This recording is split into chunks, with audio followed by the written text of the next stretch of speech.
Good evening, all. I'd like to welcome you to the September Plan Commission meeting. Um, let's see, Liz, will you do roll call for us, please? Here. Here. Mr. Sturdivant. Here. Here. Present. All right, thank you. Would everyone rise for the pledge, please?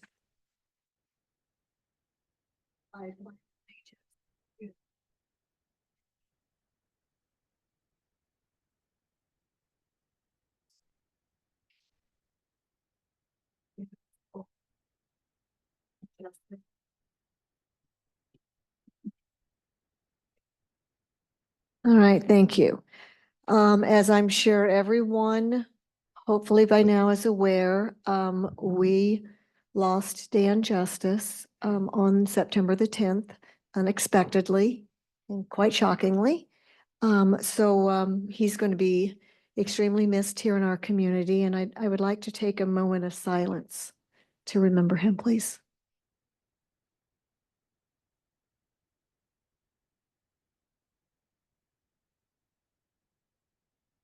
All right, thank you.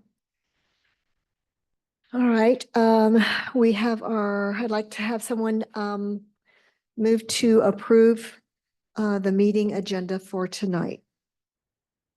I'll make a motion to approve the meeting agenda for September 24th, 2024. Second. Okay, all in favor? Aye. Aye. I guess I should have asked if there was any revisions on it, but I think I would have been alerted. All right, have you all had an opportunity to look over last month's minutes? And are there any questions, corrections, comments? If not, then I'm looking for a motion to approve the August meeting minutes, please. Motion to approve the August meeting minutes as so written. Okay, second, please. I'll second. All right, all in favor? Aye. Aye. Any opposed? All right, they pass. All right, looks like we have just one item on tonight's agenda. It's the comprehensive plan land use map update. And I'm assuming, Adam, you'll just take us through a presentation like normal? Yeah. Okay. I will. When he gets it geared up, we'll move forward with that.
Okay.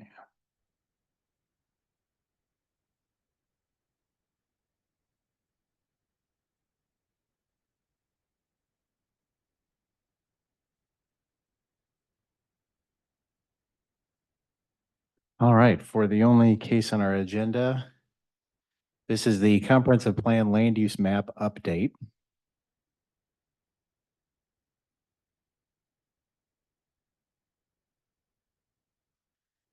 So first, just to give you an overview and a reminder of what we're doing and why we're doing it, is the current town of Fortville future growth concept map, the comprehensive plan land use map, dates back to 2016.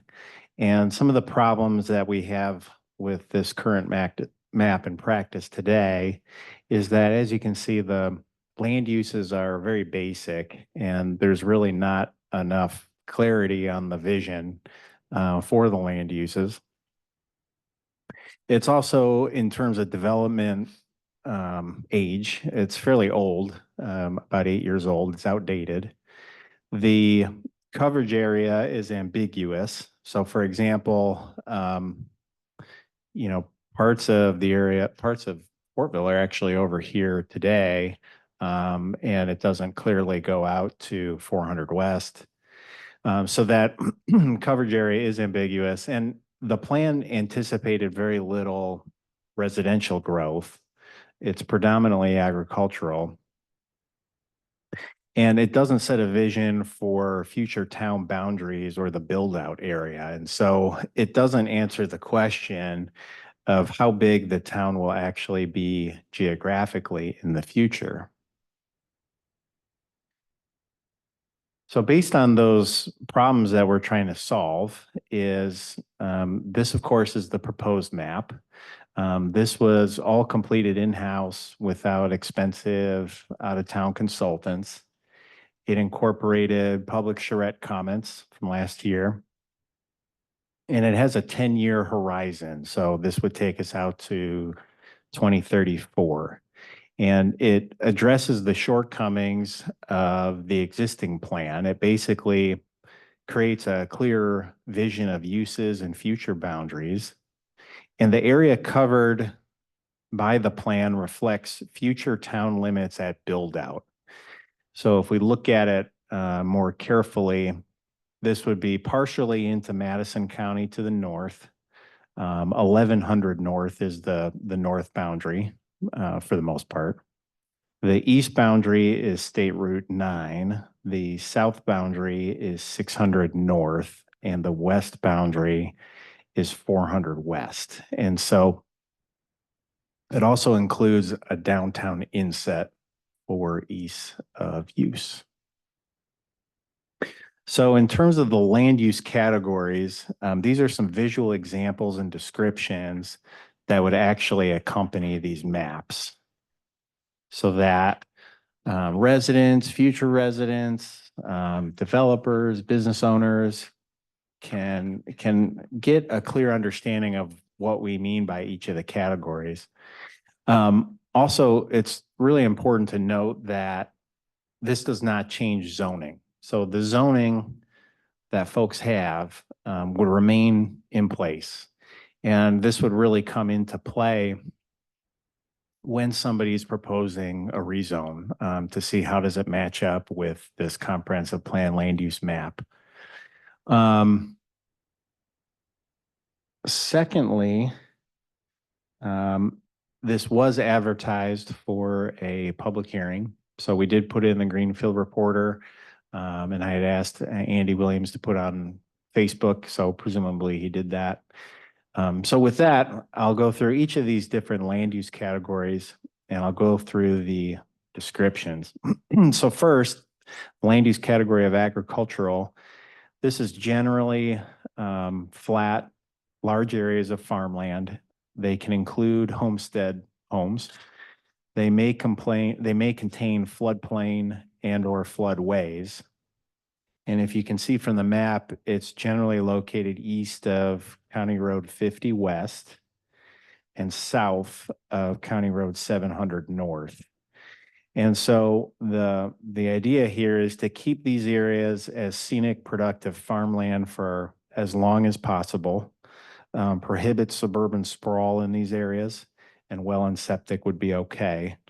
It really functions as a de facto growth boundary. And as the town grows outward, these areas could be identified for more suburban type development beyond 2034.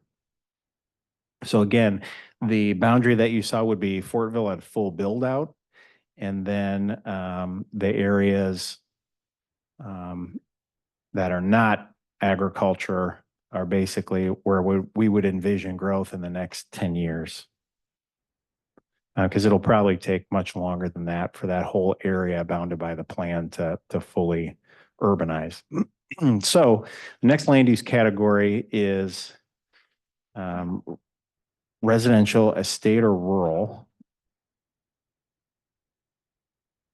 And this is generally for properties that are at least 1 acre in size. They're single-family homes, typically custom built. Properties may contain floodplain or floodway and are therefore usually more challenging to develop for suburban tract home development, and they can be found throughout the planning area. They could be on well and septic if no municipal water and sewer is available. And they can also be developed into a large lot subdivision, but of course, each lot would have to be at least an acre in size. The next category is residential suburban. And this is generally intended for high-quality tract home communities by major national home builders with a good amount of curb appeal, and they could be in planned unit developments. Usually, this is land that is flat and easy to develop, i.e. no major floodplain issues, and typically would be acquired by a developer from a single landowner. Usual typical suburban lot sizes, so 50-foot width to 65-foot width, and these would be on municipal utilities, town water and sewer. Next land use category is residential, traditional, or neo-traditional. And this is really a classic pre-World War II style of development. Could have detached garages, porches, could be alley-loaded development. Garages, if front-loaded, are attached and are pushed back. Traditional architecture, and these could be on lots that are less than 50 feet wide. Very shallow setbacks, and this could be one or two family homes. Next land use category is multifamily suburban. And this would generally be no higher than 3 stories. It's not intended to be mixed use. Could be in the form of an apartment complex or attached condominiums. Next land use category is multifamily / commercial, small town / urban.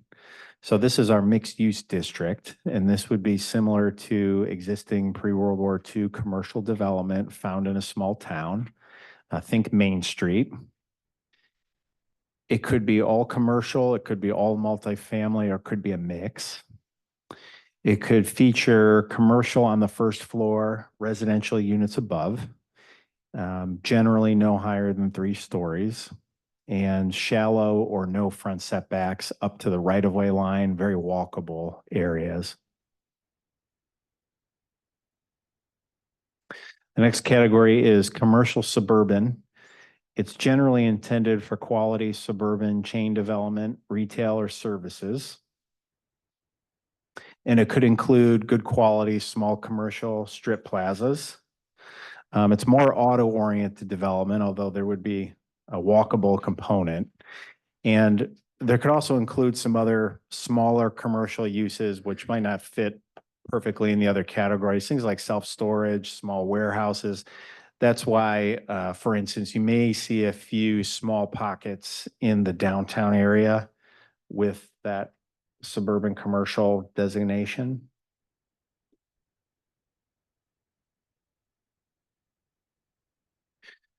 Next land use category is industrial / flex office. This is generally intended for light industrial development, smaller warehouses, similar to buildings in the existing Fortville Industrial Park and the Debo Cook Industrial Park, which is off of 1000 West or 96th Street.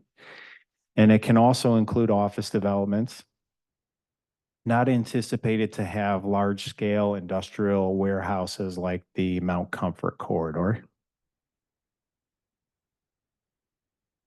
Next land use category is institutional. This would include items, land uses like churches, government-owned land, schools, cemeteries, etc. And then lastly, the last category is parks / open space / recreation. And this can include public parks, can also include private HOA-owned parks.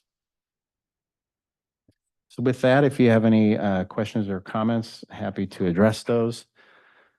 Also, if you're inclined to make a recommendation tonight, then we can put it on the October 7th Town Council agenda for council to take action on it.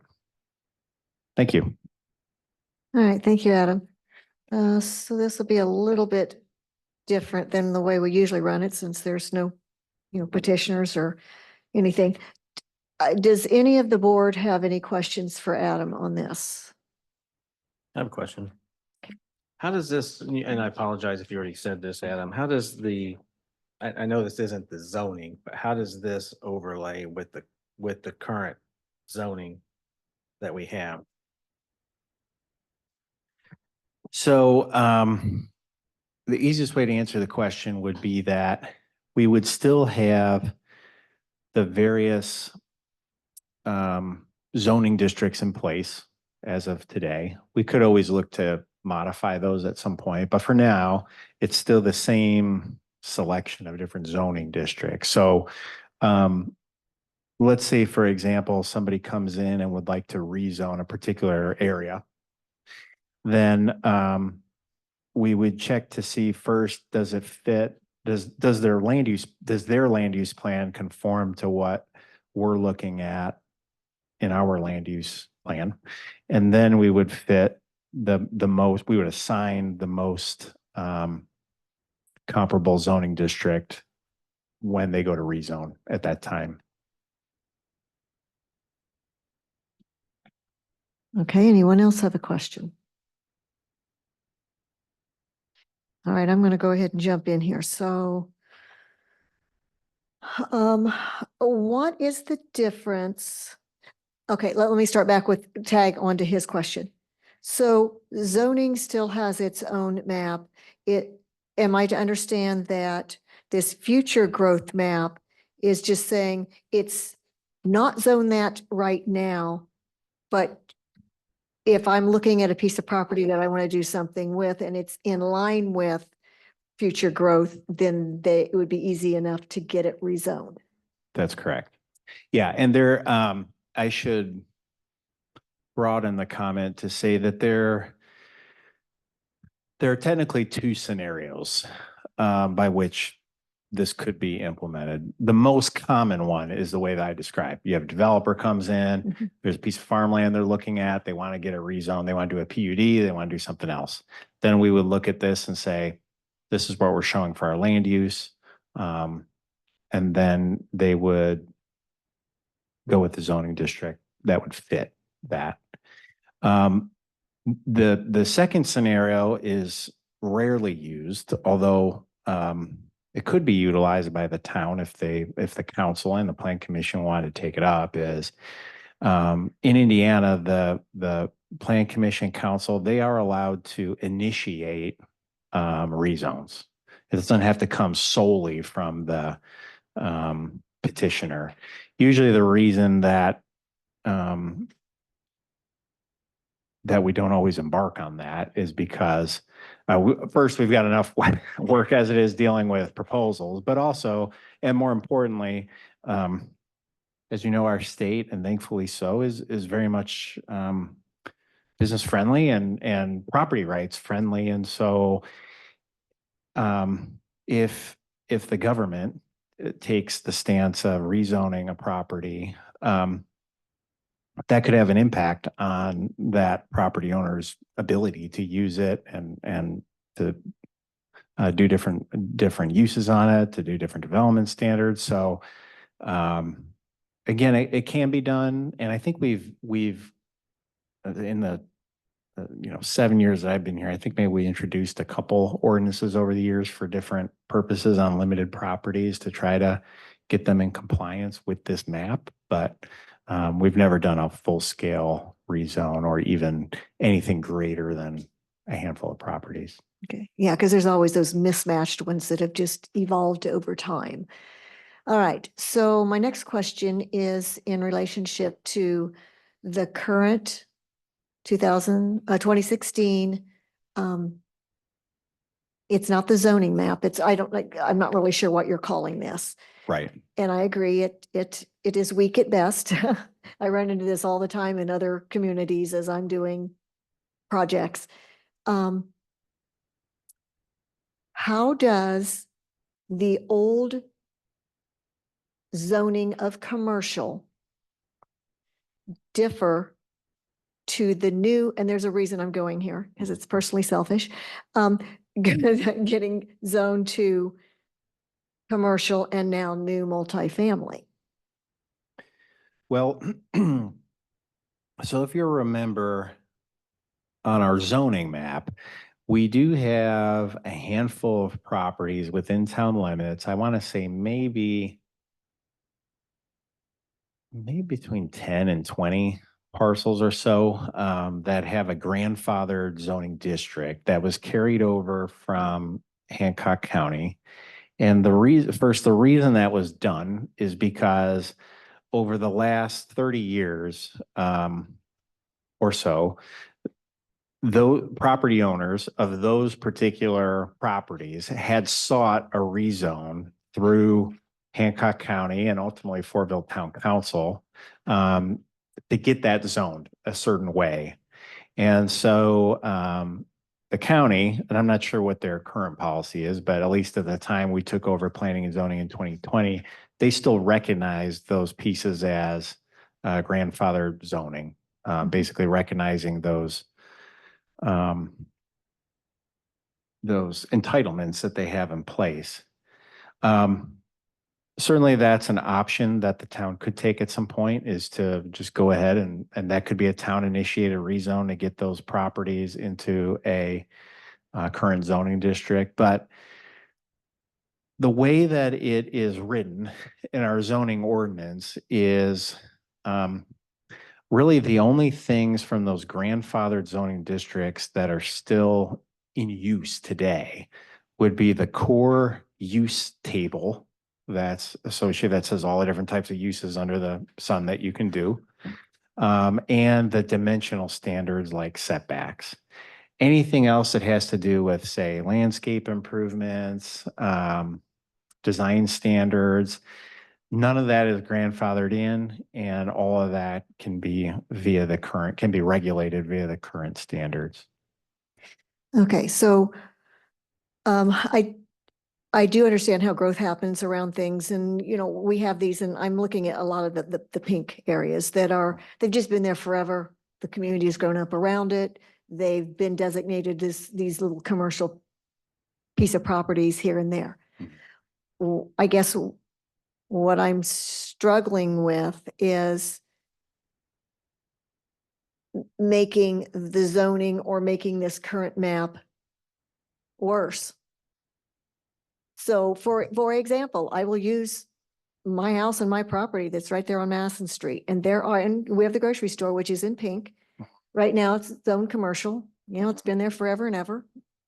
Now all of a sudden, I can have this right next to me, this 3-story apartment according to this new zoning. And I'm not, and not just here, but there's a couple of other little spots in what I consider Old Town that seems to be a little bit of a mismatch. And I don't know, that's just a concern I have, and not necessarily just for me, but I see a couple of others. I know that there's the one there on Madison Street that has the golf carts. But to have somebody come in there and do a 3-story apartment seems to kind of be a little mismatched. Sure. Point taken. What I would suggest then is, if there are specific areas of concern like those that you mentioned, we can always, if your directive is to take another look at those categories for those particular properties, I would say that's what this process is for. I do think there is a few, and I wouldn't Yeah. say all of the pink area, but those that are like Swiss cheese throughout the Old Town. I'm not really sure how good it would, because according to this new map, that would now be multifamily slash commercial small town. So Right. when I go to that page, and I'm not really sure what these other two are on, that are on Michigan Street. One's on the corner of Leland, the other's on the corner of, One's the Deep Rock Station, the other is just a white cinder block painted building, old garage. That's all that's on the one at Center Street.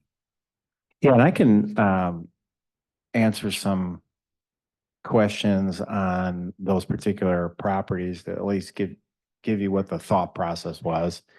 So thought process was, for example, if we look at the Stroh's Market. Yeah. You know, between Illinois and Hamilton, west side of Madison. So part of this takes into account, obviously, not only what's there right now, but what the future could be. sure, So the thought process was, let's say somebody down the road were to buy Strauss and said, we'd like to develop that into a more urban commercial project, and we wanted to have first floor commercial, upper two floors would be residential. Or let's say it was more of an urban grocery store. My belief is that for that property, for example, that would probably be a good fit there. Obviously, it is subject to it's subject to interpretation. If I guess if you felt strongly or others felt strongly, says no, I would prefer that if that area, if that went away, that it would be something else. Now's a good time to put that in there. But all I would offer on the Strauss piece too is don't forget that if somebody were to buy it, they would have to pay for the land itself and the building and maybe even the business that's there. And so in order to, in seeing what we've seen in development over decades, really, in order to make a project financially viable, I would suspect that they would want to do something more urban than what's there right now. So if you were to say, we would prefer that be, just for example, neo-traditional development, not a bad idea. We could do it. I just don't know if, given the cost of land on that and acquiring that business, if it would translate into doing single family housing. It might, but that's one example. So definitely let me know if you want to go in a different direction there. We can do that. the other block of, it looks like 4 lots that are next to Strauss to the north. That I'm aware of, there are no businesses there, are there? No, that would all be Strauss. Strauss. So what you're seeing there is, it's all Strauss. All of those lots are Yeah. considered, okay, all right, because I'm thinking, I don't, And then I think, I'd have to go back to the GIS, but in just looking at the south part of the Strauss property, I think that might take into account, The gray the house. yeah, there's that gray house. Yeah, Well, so which again, that's, I'm not arguing that sure, we couldn't use a little improvement on that corner. yeah. Um, And also, the other thought process too is how busy of a street is it? Is it a pretty busy corridor nearby? So therefore, to do something a little bit more urban or more intense than otherwise might be a good strategy. And then Because it also would, lay into these other, I guess I look at 4, there's 4 of them. Actually, no, there's a couple of more down there on the other. yeah, if we look at let me talk about the Central Tool Building. Which one is? That's the the- one at Michigan. Yeah, Oh, correct. yeah. The thought process there was, maybe somebody buys that at some point down the road and does maybe a restaurant there, or does, converts that building into kind of a cool historic use, which would seem feasible or at least conceptually feasible. Therefore, reason to give it the urban designation. For the pieces on Michigan, the one that's on Leland is that Deep Rock place, and the thought process there was, maybe that could be a neat restaurant. We could definitely envision some sort of restaurant there at some point, maybe utilizing that building. And then as for the one on Michigan and Center, the reason that I had shown that one as urban is we did have somebody Oh, it's that who big was white who was garage. there's a garage there, and then Yes. there's a property for sale. And I've, at least on more than one occasion, somebody's come to Joe and I and said, hey, we'd like to do maybe some multifamily there on that corner. Basically buy it all and do some multifamily. So that was the thought process for putting that as urban. So would all of this come in consideration, say, in any of these that we've just been discussing? If somebody wants to come, even though it's can have a build out of a apartment complex. I'm looking at these like right over here that are on. Mhm. That just seems so high for that. I mean, what stops somebody from putting in a 4-story or a 3-story over there? Yeah, I would say ultimately it would be the zoning is where where it would stop. But to answer your question is if somebody Because if it's a but you're right. I mean, that's the one tricky thing about when you have more urban development is that sometimes it has a traditional feel to it in terms of coming right out to the front of the road. It could be a smaller footprint of buildings, but it could go up to 3 stories, for instance. I think the important thing to remember is this doesn't allow or really stop anything. Just more of a guideline, right? As far as a vision. Yes. Adam's point, it's the zoning, and I'd offer up, because we've had some instances in the past where, to your point, something, even on Broadway right down here was a big example. Yeah. To where, was it allowed? Sure, but. Is it a good idea? Is it a good idea? And, is it a good fit for the surrounding properties and neighborhoods? And ultimately, in that specific project, it was turned down. So there are those protections, and now we have the Okay. plan commission in that that would have to come back and say, have all those things, there's multiple. So just because something is allowed doesn't necessarily mean that we have to okay it. That's right. Yeah, Okay. yeah, and to be clear on that point is let's just use that example at Strauss. But let's say that a developer says, yeah, I want to Do I a would, medicine loft yeah, down there. I'd like to buy that and I want to put in a 3-story complex over here, fill out the whole property. Well, if you were to look at our map, you would say, okay, well, that kind of fits the vision. I mean, we did talk about, Mhm. ideally generally no higher than 3 stories. But if for some reason, as part of the plan commission analysis, when the actual project goes forward to you guys, you could say, I know that's what it says, but I think we need to fine tune it a little bit more. And so maybe you could say something, for example, as part of the rezone. Yeah, we're okay with the idea of having a more urban feel over here, consistent with the vision. But in Yes. this case, we think 3 is a little bit too tall. We'd prefer to cap it at 2 stories on this particular property. Okay. And when we do your rezone, we're just going to put a condition there saying not to exceed 2 stories in height. So there are Okay. different safeguards if you want to take that route. And I'd also offer up, that's what we also have Adam and Joe for. They see these things and have True. these conversations before they even get here, That's true. right? no, Yeah. I mean, I get all that. I've got like 2 little pieces here that I'm seeing, but I have a question on like a consistency perspective. Mhm. So if you look at Church and Merrill Street, right, you've got the church, the actual physical church there. It's flagged as institutional, but then there's 2 parking lots that actually belong to the church. They're flagged as commercial and they're right in the middle of residential properties.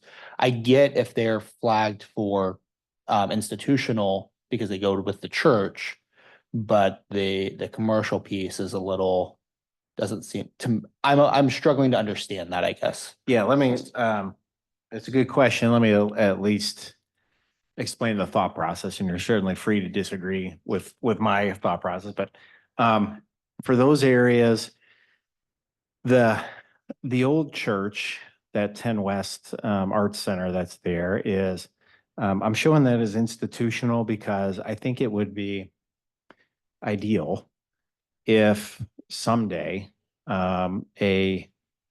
say another church were to purchase that and use it and fix it up and use it as a church. And it has happened before. We have had there's that non-denominational church on Merrill Street that recently went in. And in fact, they were looking at that church and they said, you know, we'd be interested, and we were interested in buying that to do a church there, but the owner didn't want to sell for that, or didn't want to sell at all. So, but from a land use perspective, I think that at least shows that it probably would make sense to keep that as institutional, because I do think from a planning perspective, that church is a pretty neat building, and it would be kind of neat to keep it And as I'm a not, church. and I'm not going at it Yeah. from changing the church from institutional, Mhm. from the building itself. It's the two orange areas. Yeah. Changing them to institutional, since they're parking lots, that's all they are. Yeah, so for the parking lot, the one yes. And then that's a good question. And so my thought process there in putting those as pink is it could be a good opportunity for infill development to make use of the parking lots that are there. And in the event that we have, say, mixed-use commercial on both of those parking lots, and then there's a church that occupies the church building that's there. Parking would probably be tight, but again, it's a downtown area, and the hope is to the thought process at least is to try to develop as much of underdeveloped property in the Old Town area to really get some more people, get some foot traffic, and those are all good things, in my view. And I guess along those lines of his comments and as mine earlier about the Strauss property, the property themselves are going to have a cap on what can actually be done, because there's only so much land, and then if you're going to go into apartments and you got to have so much parking, and then all of a sudden it's not a good site, but it may be for, like you said, a bistro, a coffee shop, something like that. Correct.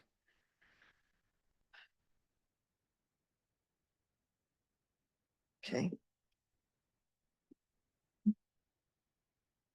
Okay. All right. Does anyone else have any other questions? I know we're still digesting a lot of this. I will say I do like the change to allow to show the kind of the will for housing development there on the western boundary, you know, for instance, down 300, down 400, the change from agriculture, because that's a prime use for that. The kind of like the current developments that are going in now, not the, you know, the big, large acre, those are nice. I think that Right. future planning, I think that you did a nice job on that part there.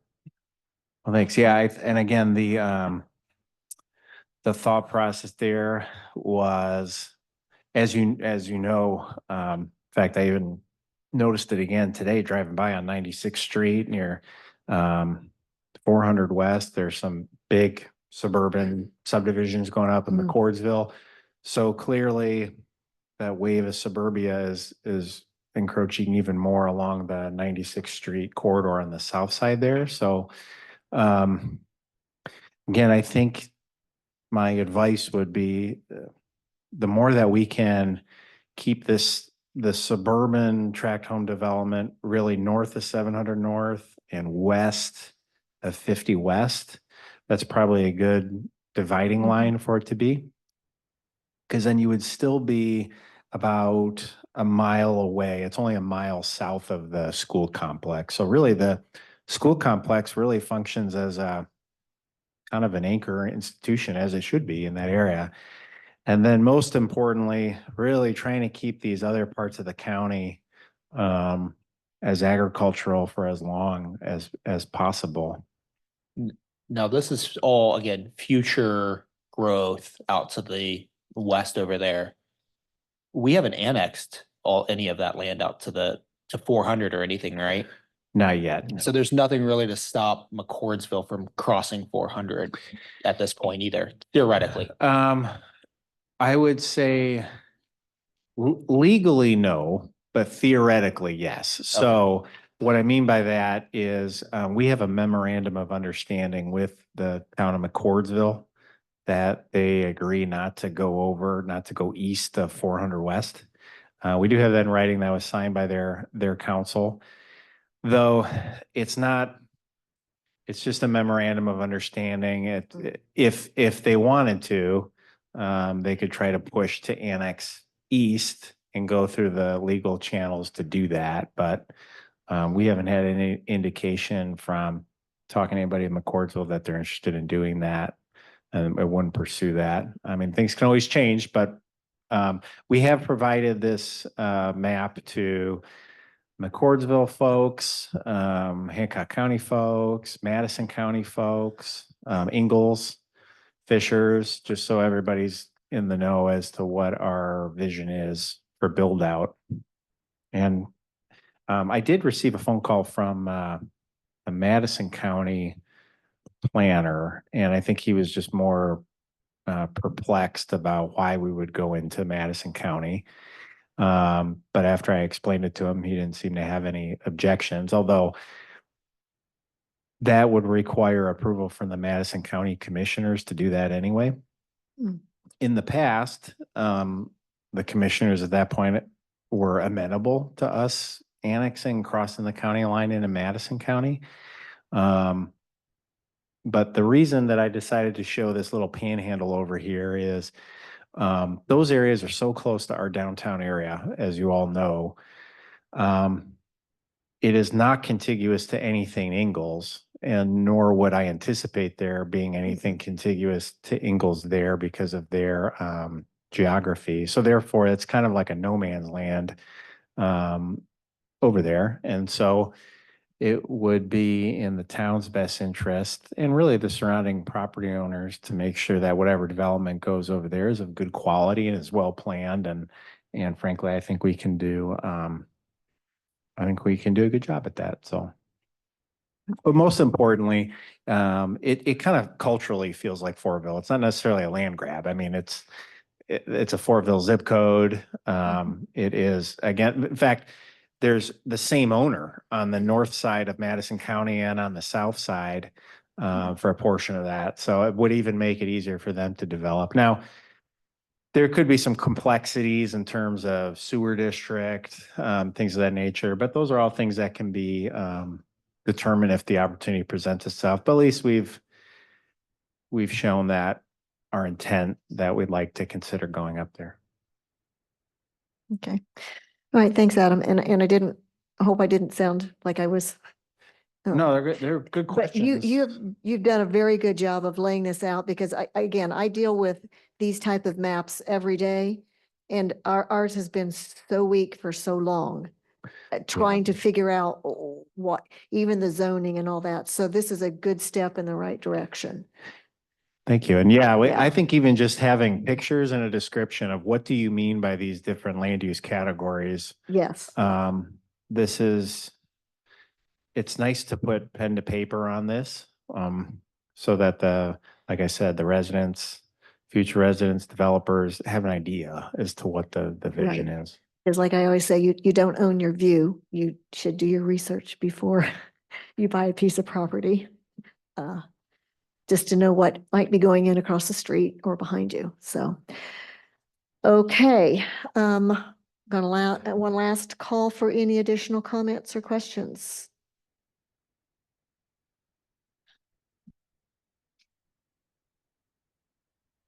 Brittany, are we good? Okay, you look like you might be saying something. All right, so. Considering. Okay. Well, we don't have a petitioner per se. Do we have anybody on Zoom as far as a public response? I don't want to forget about our Zoom participants.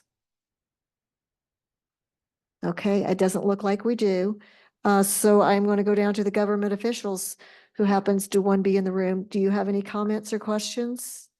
Okay, she's shaking her head no. All right, well, I think then what we're looking for, Adam, is a motion to, let me find this, accept. It would be for a positive recommendation if you're inclined to the town Okay. council. All right, so I'm looking for a positive recommendation or a negative recommendation to adopt this proposed 2024 land use map. All right, Motion for a positive recommendation for the land map as it's presented here. I'll second. all right. All in favor? Aye. Aye. Any opposed? All right, then this passes. Right. All right. Moving down to item 7. Do we have any board comments on anything?